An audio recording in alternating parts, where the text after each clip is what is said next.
So my name is David Finegold. I'm the Chief Academic Officer for American Honors, which is a new organization in the States that is working with community colleges to build honors programs and helping those students to transfer to the leading public and private colleges and universities across the U.S.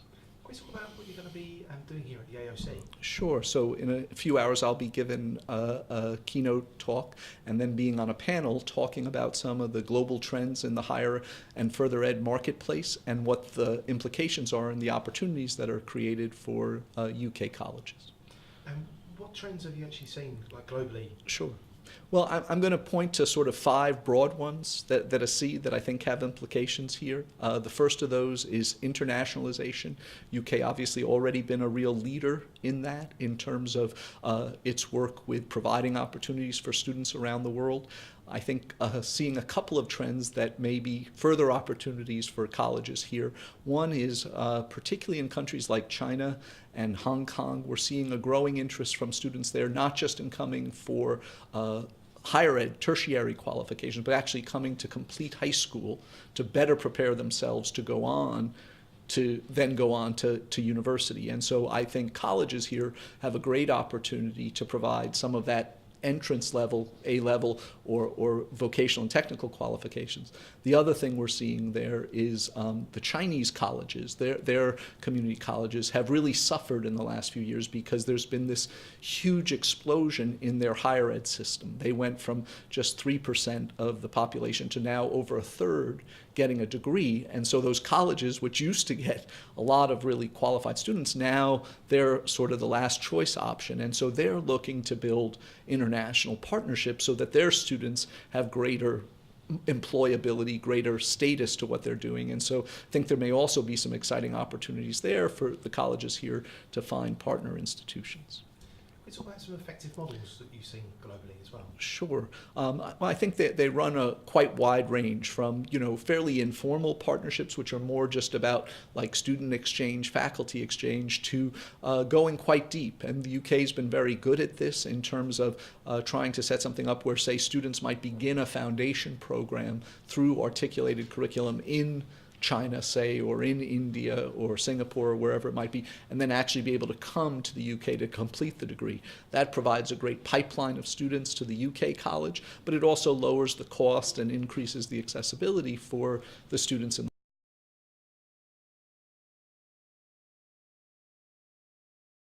Well, I do think it's important. I think particularly with the funding pressures a lot of colleges are under, that people may go in and be thinking, well, if I've got to get a really quick return on my dollar. And particularly when you're working in a place like Asia, folks are, very interested in sort of building relationships, building trust, building for the long term. So I think it's important to go in sensitive to those things and being willing to do it for the long haul. Not that you need to take a huge loss in the early years, but thinking about, you go in and maybe you're only getting 3 or 5 students in the first year, but if you can demonstrate the success, you can show that, then I think there really is a great potential there to grow. Can we talk about some of the models which you've developed back in the States, sure, and how that can maybe replicate in the UK? Sure. So what we've been trying to do with American Honors, there's been more tradition historically in the US of students starting at a community college and then going on to complete at a university. And like the UK models, that's tended to happen pretty locally. So people would start and then they would go to their local public university. What we've been seeing is that's been really extended with a lot of government push to make those credits more transferable across the state. But American Honors is the first time where we've built a national network where some of the very leading, top-ranked public and private colleges and universities are working with our community colleges to recruit and accept those students. And one of the exciting things about that is we're also now open to students from around the world. So we had applicants from more than 40 countries last year. And as we've seen the costs of a degree go up substantially in the UK, whereas in the past it might not have made sense for many UK students to look at doing their first degree abroad.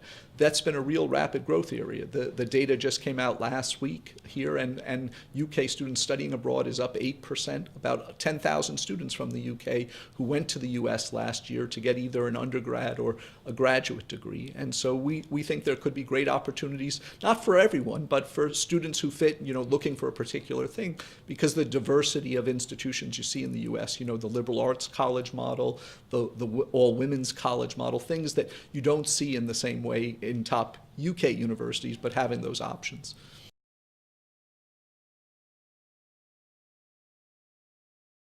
Is talking about technological change, and so the ability to integrate things like flipped classroom models into the pedagogy and instruction. We're seeing a real growth in that at all levels in the US with the movement of MOOCs, but also things like the Khan Academy, where you now got millions of young people, not just in the US, but around the world, coming in and getting these free tutorials in math or science. All started out of one guy in a closet tutoring his cousin, and now, teaching over 4 million students a week around the world with this kind of technology. So exciting developments going on there. I think the other thing which colleges here will be well aware of, but I do think is a huge opportunity, is in trying to close the middle skills gap here in the UK.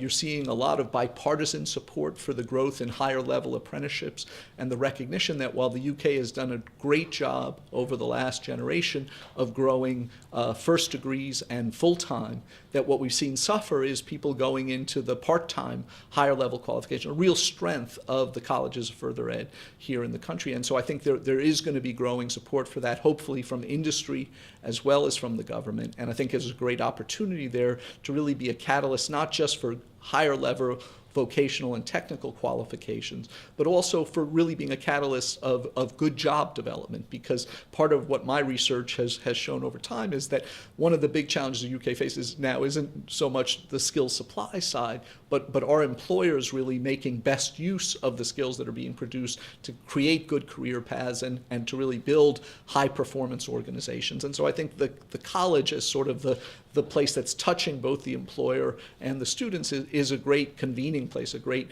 forum for those kind of developments to occur.